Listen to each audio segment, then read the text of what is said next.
there's a new superintendent in charge of Charlotte-Mecklenburg schools. His name, Ernest Winston. And if you're a CMS parent or grandparent, or if you work for CMS, the school system is hoping you don't notice anything different. After years of CMS upheaval and controversy, the district and the new superintendent hope to keep the focus on progress and not on the past, not even the recent past. Carolina Impact's Jeff Saunier joins us in Charlotte with more. Hey, Jeff.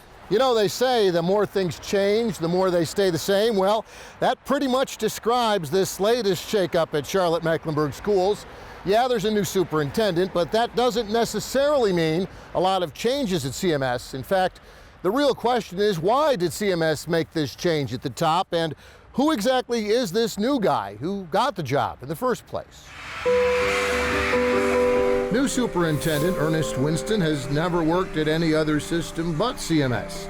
He's certainly never been a superintendent before, but there were no town hall meetings with parents and teachers, no search committee looking for other qualified candidates, no competition at all, really. You know, so it makes the job a little bit easier, not easy. I just want to be clear, it's not an easy job, but it does make it a little bit easier to be able to do the work and knowing that you have the confidence of your school board.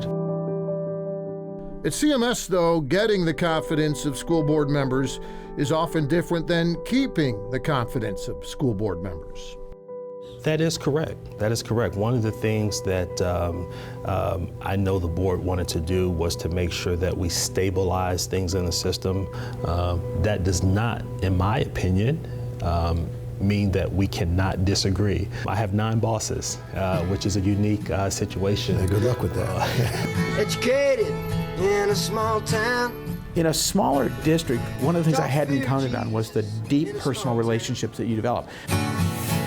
Winston replaces Clayton Wilcox, who was a newcomer, an outsider, a successful small-town superintendent who often butted heads with the same CMS school board that searched nationwide for him, found him, brought Wilcox to Charlotte 2 years ago, gave him a raise in January, then, forced him out in July, and still hasn't told anyone publicly why. But this is about moving forward, learning from the past in order to be able to correct and make some adjustments so that we can all move forward.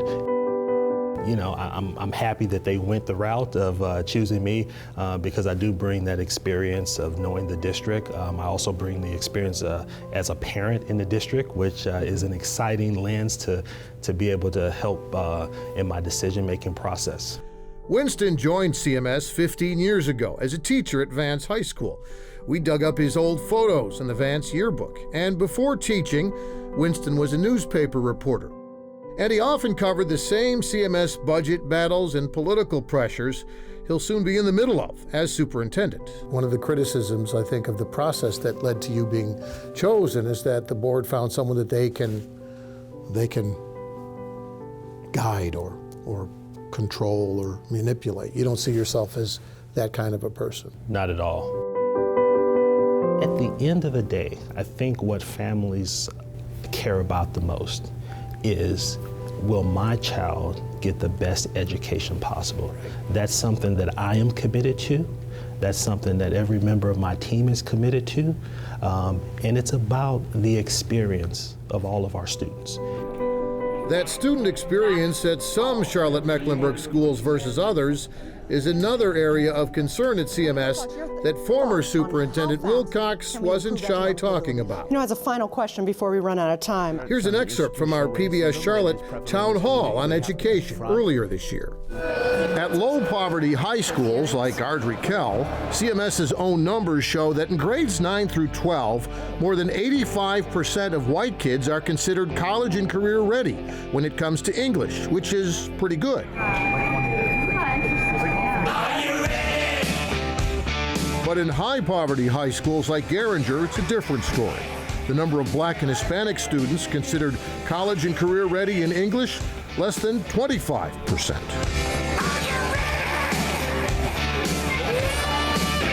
I was even more appalled when during the conversation that we had with Dr. Wilcox, he stated that a degree or a diploma from RGKO and Providence had more weight than a diploma from Garinger. We want to change that reality. But the new superintendent's not shy either, accepting responsibility for numbers that show schools struggling and students falling behind. I own that data. You know, I was not in the position at that time. I was not ultimately responsible, but I was on the team, and now I, am the superintendent. You don't get the same clean slate that every new superintendent gets. That's what I'm trying to say. That's just the reality of the circumstances, and I can't change that. I own the data. I own the results. And it's my responsibility, along with the team that I have in place, to improve outcomes for every child. And so I'm and very for clear Winston, about that. who has The kids other of his piece own around in CMS elementary and middle schools, that responsibility to make schools better and to make kids more successful isn't just a job, it's personal. Just as personal as the schools are to every CMS parent. The people in there are so warm-hearted and welcoming, and that's what I want for her. You change directions, so it's hard to get in the rhythm. Like you said, as a parent, we're expecting one thing, you finally get used to that one thing, and then you change again. It can be frustrating. If parents feel that they can be listened to, we're being responsive to them, and if they feel that their child is getting the best education possible, ultimately, I think that will rule the day.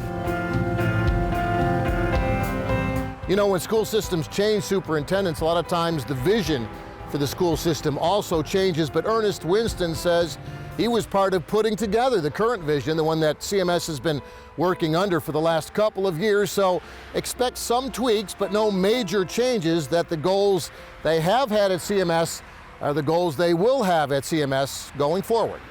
Amy? Thanks so much, Jeff. The latest numbers from Charlotte-Mecklenburg schools show the graduation rate for all students is 85.4%, but end-of-grade testing show only about half of graduates are ready for college and career in basics, including reading, English, and math.